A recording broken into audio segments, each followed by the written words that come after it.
Everyone, welcome to Rises academy.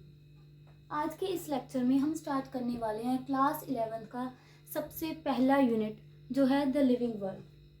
तो ये unit बहुत बेसिक सा होने वाला है। इसमें हम पढ़ेंगे कि बायोडाइवर्सिटी क्या है, टैक्सोनॉमी क्या है, कुछ और टर्म्स इस चैप्टर में यूज़ होने वाली हैं, उस टर्म्स का हम मतलब समझेंगे। स्पीशीज़ क्या होता है, क्लासिफिकेशन कैसे हुई ऑर्गेनिजम्स की, ये सभी चीज़ें हम इस वीडियो में पढ़ने वाले हैं। तो लेक्चर स्टार्ट करने से पहले यहाँ पर एक नंबर लिखा है, मैं रिपीट कर देती हूँ आपके लिए, 7009294662। अगर आप हमसे ऑनलाइन पढ़ना चाहते हैं तो आप इस नंबर पर इंक्वायरी भेज सकते हैं, और अगर आप जालंधर या नियर बाय एरिया से बिलोंग करते हैं तो आप हमारे साथ ऑफलाइन बैच में भी जुड़ सकते हैं। आप हमारा ऑफलाइन बैच भी ज्वाइन कर सकते हैं। So let's begin with the सबसे पहले हम इस यूनिट को स्टार्ट करने से पहले बायोलॉजी की डेफिनेशन समझ लेते हैं। बायोलॉजी क्या होता है? सबसे पहले हम इसको तोड़कर समझेंगे कि बायो का मतलब क्या होता है और लॉजी का मतलब क्या होता है। लॉजी का मतलब तो हम सबको पता है कि स्टडी होता है, किसी भी चीज़ की स्टडी, ठीक है। और बायो का मतलब होता है लिविंग।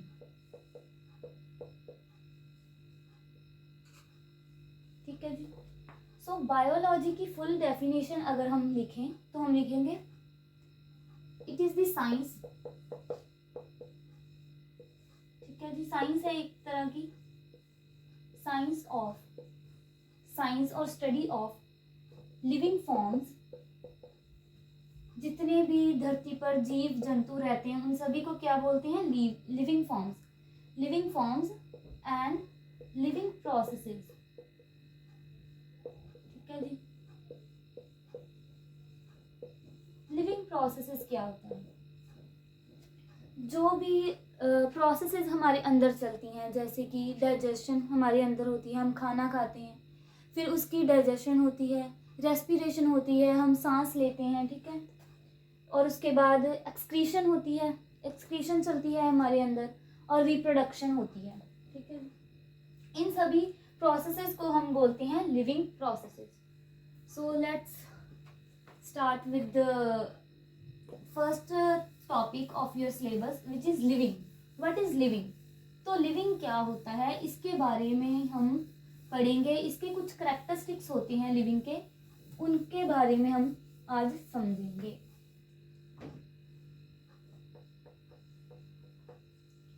किसी चीज को हम लिविंग तभी कह सकते हैं अगर उसमें चार फीचर्स, चार करैक्टर्स प्रेजेंट होंगे तभी। पहला जो करैक्टरिस्टिक्स होता है लिविंग का वो है ग्रोथ। सेकंड उसका फीचर जो होना चाहिए, अगर वो लिविंग है तो उसे लिविंग तभी कंसीडर किया जाएगा जब उसमें ग्रोथ होगी। दूसरा फीचर रिप्रोडक्शन, रिप्रोडक्शन होना जरूरी है। Third one is metabolism.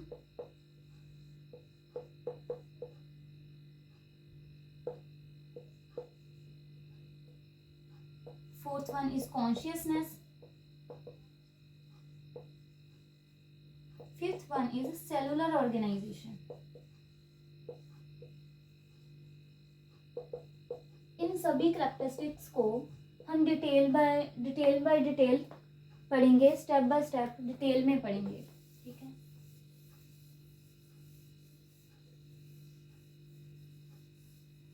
सबसे पहले ग्रोथ क्या होती है किसी भी ऑर्गेनिज्म में? हम अगर ग्रोथ की बात करें तो ग्रोथ कैसे होती है, ग्रोथ क्या है?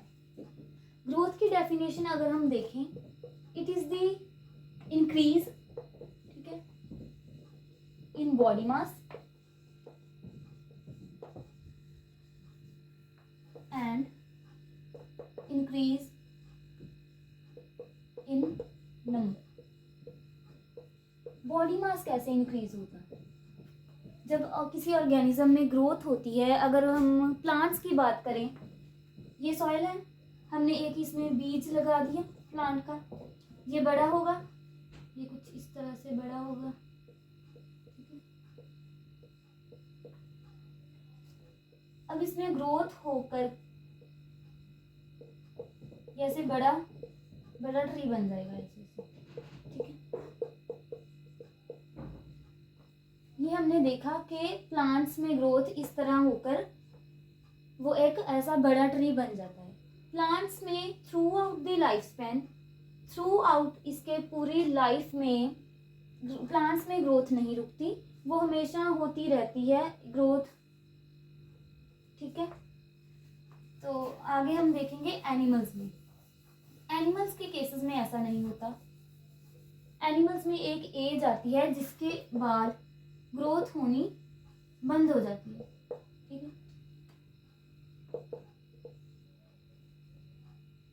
At particular age growth stops, ठीक है। ये हमने देखा प्लांट्स और एनिमल्स की हमने बात की। अब हम देखेंगे यूनिसेलुलर ऑर्गेनिजम्स में कैसी ग्रोथ होती है। यूनिसेलुलर ऑर्गेनिजम्स में बॉडी मास इंक्रीज नहीं होता, ये इसका फर्स्ट फीचर है। यूनिसेलुलर ऑर्गेनिज्म में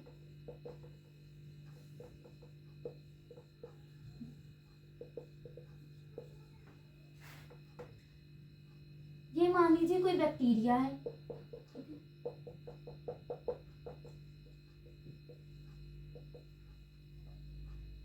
इसमें बॉडी मास इंक्रीज होगा, लेकिन तभी इंक्रीज होगा जब इसने डिवाइड करना होगा। इसका न्यूक्लियर मटेरियल सारा डबल हो जाएगा एंड तब ये डिवाइड होकर दो में टूट जाएगा, ठीक है। इनमें ग्रोथ इंक्रीज इन नंबर होती है, ठीक है। ये हमने ग्रोथ के बारे में देख लिया। और आगे जो इसका लिविंग करेक्टर्स, लिविंग का जो मेन करेक्टर होता है वो है रिप्रोडक्शन।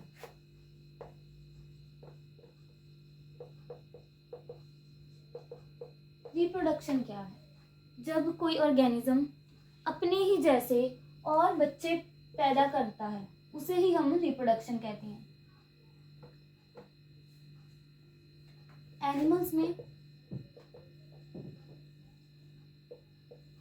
में अगर हम बात करें यीस्ट की, ठीक है, हाइड्रा की, इनमें रिप्रोडक्शन एसेक्सुअल होती है। एसेक्सुअल मतलब एक ही पार्टनर, एक ही पेरेंट इन्वॉल्व होता है रिप्रोडक्शन में।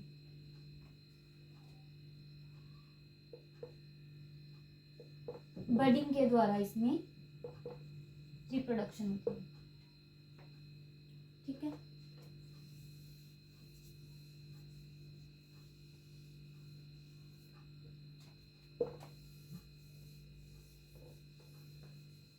और आगे एनिमल्स में हम देखते हैं जैसे कि प्लेनेरिया होता है एक, ये एक फ्लैटवर्म है, ठीक है जी। इनमें रिप्रोडक्शन भी एसेक्सुअल ही होती है,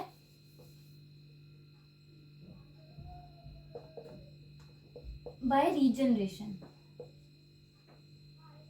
जैसे कि आपने घर में लिजर्ड को देखा होगा, लिजर्ड की पूंछ अगर कट जाती है तो कुछ दिनों बाद वो दोबारा ग्रो हो जाती है, उसी को हम रीजनरेशन बोलते हैं। ऐसे प्लेनेरिया भी एक वर्म होता है, फ्लैट वर्म। अगर उसका मान लीजिए ये प्लेनेरिया है, ऐसे कुछ होता है।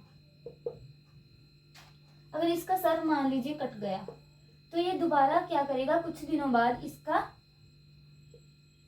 सर दोबारा से ग्रो हो जाएगा। अगर इसकी टेल कट गई तो कुछ दिनों बाद ये टेल पूरे ऑर्गेनिज्म में डेवलप हो जाएगी, ठीक है।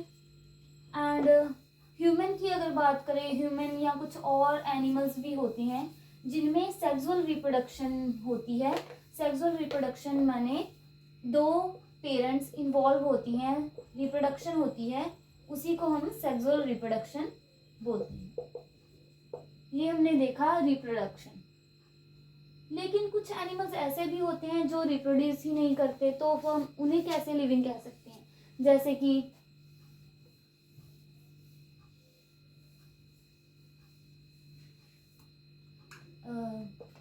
वर्कर बीज जो होती हैं, अगर आपने सोशल ऑर्गेनाइजेशन देखी हो बीज की, तो उसमें क्या होता है, जो रानी क्वीन होती है, रानी मधुमक्खियों की रानी होती है, वही रिप्रोड्यूस करती है, वही एग्स ले करती है। और जो वर्कर बीज होती हैं वो फीमेल तो होती हैं, लेकिन उनमें कैपेबिलिटी नहीं होती एग्स ले करने की, वो क्या रहती हैं, स्ट्राइक है, तो वो भी लिविंग ना, लेकिन फिर भी वो रिप्रोड्यूस नहीं कर सकती। ऐसे ही हम और भी एग्जांपल देखते हैं, जैसे कि म्यूल एक हाइब्रिड एनिमल होता है, जिसे हम पंजाबी में और हिंदी में अगर बोलें तो उसे खच्चर भी बोलते हैं। ये भी स्ट्राइल होता है, ये भी रिप्रोड्यूस नहीं कर सकता, ठीक है जी। और अगर हम ह्यूमन की बात करें, ह्यूमन में भी कुछ कपल्स ऐसे होते हैं जो रिप्रोड्यूस नहीं कर सकते। अब ऐसा तो है नहीं कि हम उन्हें लिविंग कंसिडर नहीं करेंगे, तो इसमें हम देखते हैं कि रिप्रोडक्शन एक ऐसा करेक्टर नहीं है जो डिस्क्राइब कर सके कि एक पर्टिकुलर बीइंग लिविंग है या नहीं है, ठीक है जी। तो आगे हम कुछ और फीचर्स भी देखेंगे जिनके बेसिस पर हम बोल सकते हैं कि ये लिविंग है।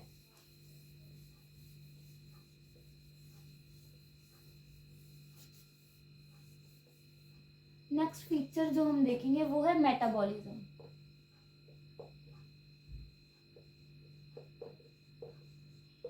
मेटाबॉलिज्म का क्या मतलब होता है? बॉडी में कुछ केमिकल्स हैं हमारे अंदर, कुछ रिएक्शंस चलती हैं हमारे अंदर, उन्हीं रिएक्शंस को हम अगर साइंटिफिक वे में लिखें तो उसे ही हम मेटाबॉलिज्म कहते हैं। इसमें दो तरह की रिएक्शंस होती हैं, एनाबॉलिज्म एंड कैटाबॉलिज्म। एनाबॉलिज्म का मतलब होता है फॉर्मेशन। अगर किसी रिएक्शन के द्वारा अगर कुछ बन रहा है हमारी बॉडी के अंदर, तो उसे हम एनाबॉलिज्म बोलते हैं। अगर किसी चीज का, अगर किसी केमिकल का, किसी बायोमोलिक्यूल का ब्रेकडाउन हो रहा है, उसी को हम बोल देते हैं कैटाबॉलिज्म। कैटाबॉलिज्म को हम ब्रेकडाउन लिख देते हैं।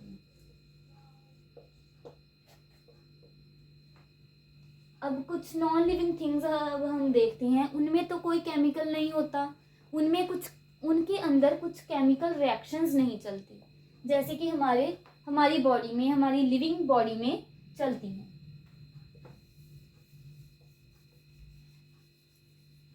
लेकिन अगर हम आइसोलेटेड विट्रो कंडीशंस में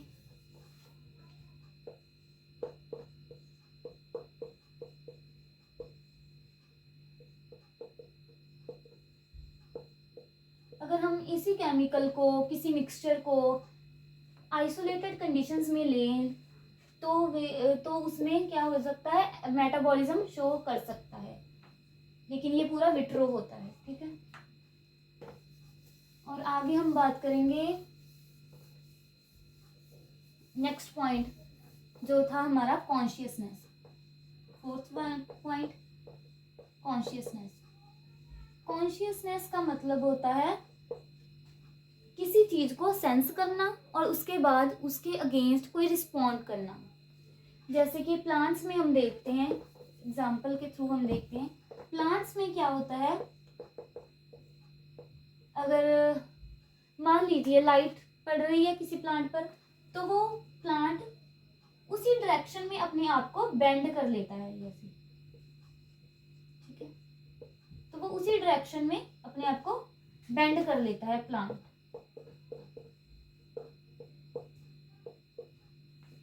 और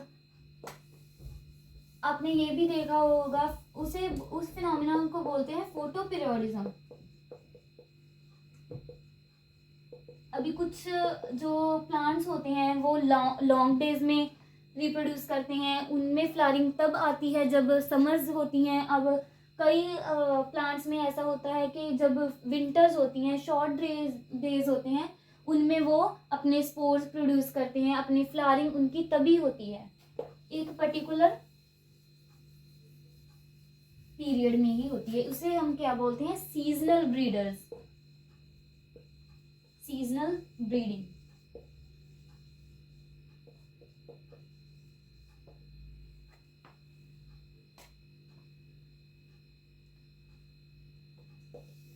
ये कॉन्शियसनेस समझ में आ गया?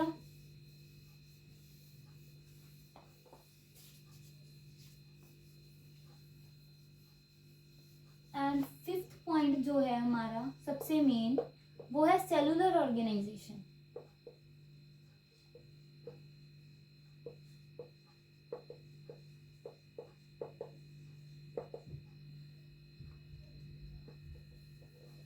कोई भी ऑर्गेनिज्म है वो सेल से ही बना हुआ है। Cell is the fundamental basic unit of life. ये हमने सबने लाइन कहीं ना कहीं पढ़ रखी है, ठीक है जी। तो ऑल लिविंग ऑर्गेनिजम्स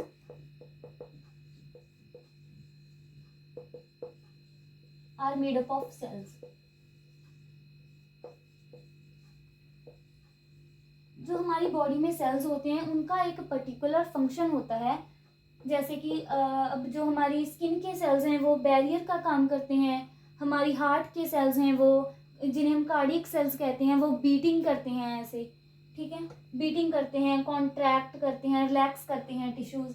तो हर एक सेल का एक अलग फंक्शन है। अब अभी और सेल्स जो हैं हमारे, वो मिलके क्या बनाते हैं? Tissue system. एंड उसके बाद टिश्यूज मिलकर एक ऑर्गन बनाते हैं, ठीक है। ऑर्गन के बाद सभी ऑर्गन्स मिलकर एक ऑर्गन सिस्टम बनाते हैं। उसके बाद ही पूरा ऑर्गेनिज्म बनता है, ठीक है जी। सभी सेल्स अपने आप एक कोऑर्डिनेट होकर एक कोऑर्डिनेटेड सिस्टम में काम करते हैं, उसे ही हम सेलुलर ऑर्गेनाइजेशन बोलते हैं।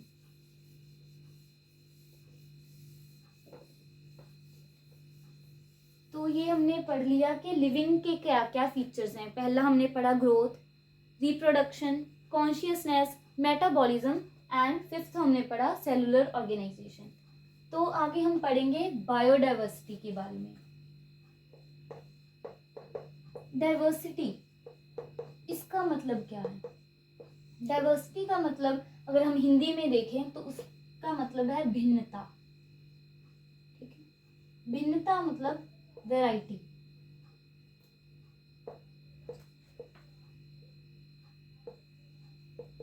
अलग अलग प्रकार के ऑर्गेनिजम्स, उसी को हम वैरायटी बोलते हैं। जैसे कि कुत्ता हम देखते हैं, कुत्ता, बिल्ली, अलग अलग तरह के जानवर हम देखते हैं, इंसेक्ट्स हम देखते हैं, ठीक है। डाइवर्सिटी का मतलब होता है वैरायटी।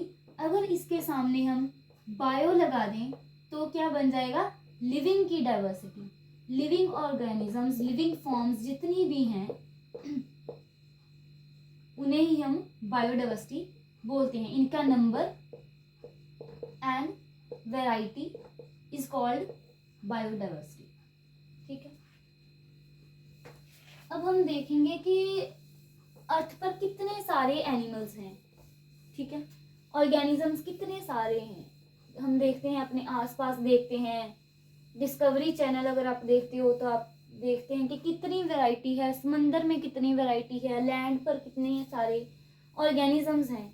अगर हमने इन सभी को स्टडी करना हो तो क्या ये पॉसिबल है कि हम एक एक को स्टडी करें? ये पॉसिबल नहीं है, ठीक है। तो इसीलिए साइंटिस्ट ने क्या किया, इनको क्लासिफाई किया कि कुछ बेसिस पर, कि कुछ इनके सिमिलर कैरेक्टर्स जो मिलते जुलते हैं उनके बेसिस पर इनको कैटेगराइज किया, इनको क्लासिफाई किया, ठीक है।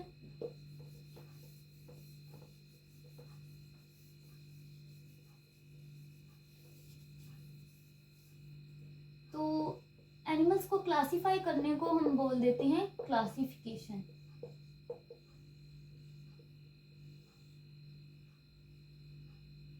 और एक इसमें हम पढ़ेंगे नॉमेनक्लेचर के बारे में। नॉमेनक्लेचर क्या होता है? अभी सभी हमें एनिमल्स को स्टडी करना है, तो सबसे पहले उनका नाम पता होना चाहिए। ठीक है, अगर हम मैंगो की बात करें, हम एक एग्जांपल लेते हैं मैंगो की। ठीक है, हम इंग्लिश में मैंगो कहते हैं। अगर किसी को इंग्लिश नहीं आती तो वो क्या बोलेगा हिंदी में? आम।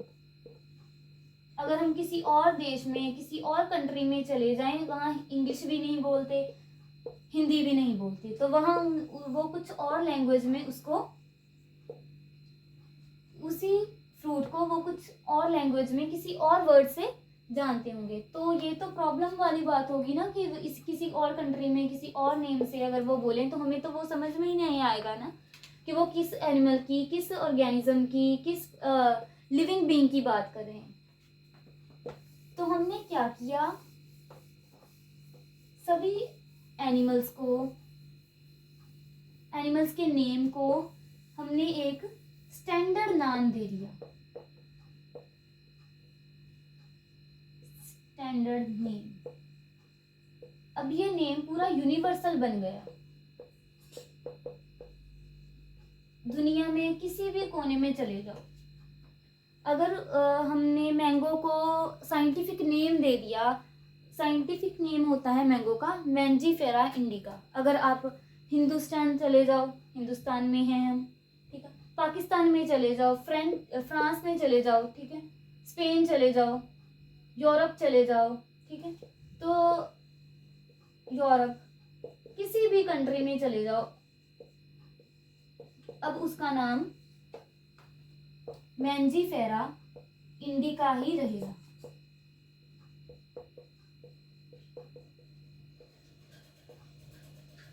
ठीक है, इसी को हम क्या बोलते हैं, एक पर्टिकुलर ऑर्गेनिज्म को, एनिमल बीइंग को हम एक स्टैंडर्ड नेम देते हैं, उसी को हम क्या बोलते हैं? नॉमेनक्लेचर।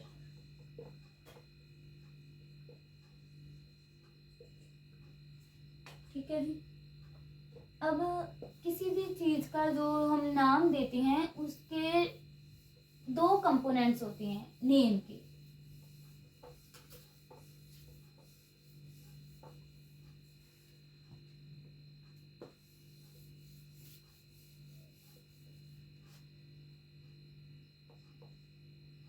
Every name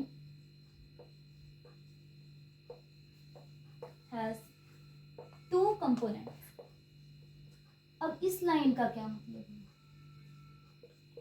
जैसे मैंने मैंगो का साइंटिफिक नेम लिखा है यहाँ पर, ठीक है, तो ये मैंजीफेरा जो है ये मैंने लिखा इसका जीनस, ये लिखा स्पीशीज। इसी को हम बायनॉमियल नॉमेनक्लेचर बोलते हैं कि किसी भी नेम के दो कंपोनेंट्स होते हैं। पहला जो हम लिखते हैं वो जीनस का नाम लिखते हैं, जीनस के बाद हम लिखते हैं स्पीशीज का नाम। इसी को हम बोलते हैं बायनॉमियल नॉमेनक्लेचर। क्या बोलते हैं? Binomial nomenclature.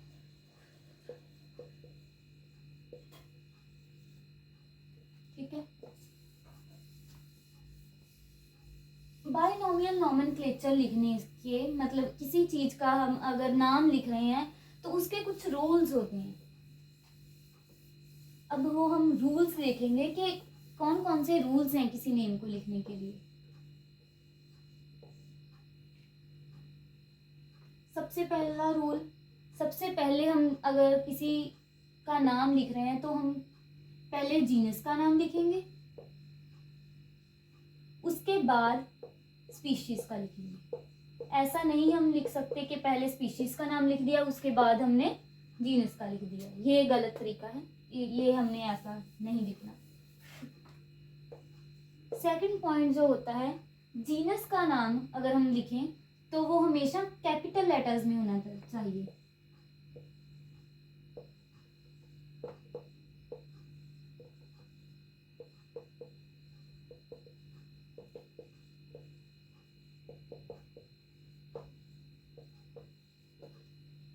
एंड स्पीशीज का हम अगर नाम लिखते हैं तो वो स्मॉल लेटर से स्टार्ट करेंगे, ठीक है। थर्ड पॉइंट जो है वो है अगर हम जीनस स्पीशीज का नाम लिखा, हम मैंगो की एग्जांपल ले रहे थे तो हम वही लिखते हैं मैंजी फेरा इंडिका। इसको हमने अलग अलग अंडरलाइन भी करना होता है। अगर हम इसको लैटिन वर्ड कॉपी में लिखते हैं, अगर हम हैंड रिटन लिख रहे हैं उसे, तो हमें उसको अलग अलग अंडरलाइन करना होता है। अगर हम इसी चीज को प्रिंटेड फॉर्म में लिख रहे हैं, किसी कंप्यूटर में लिख रहे हैं, उसके बाद उसका प्रिंट निकालना हो तो उसे हम इटैलिक्स में लिखेंगे। इटैलिक्स में मतलब उसको थोड़ा ऐसे टेढ़ा करके लिखेंगे, जैसे यहाँ पर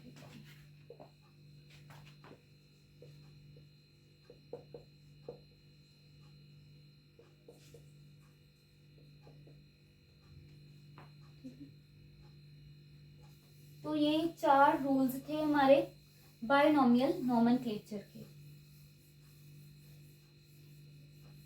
ये हमने बात करी कि इसके 2 कंपोनेंट्स हैं, जीनस स्पीशीज। अब जीनस क्या है और स्पीशीज क्या है, इन सभी टर्म्स को हम 1 बाय 1 स्टडी करेंगे, इन सभी चीजों को हम समझेंगे।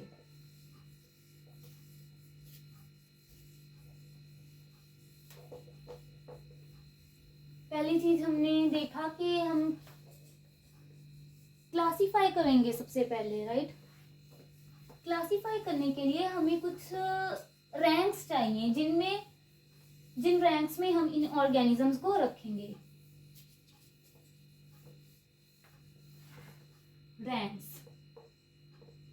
रैंक्स का क्या मतलब होता है?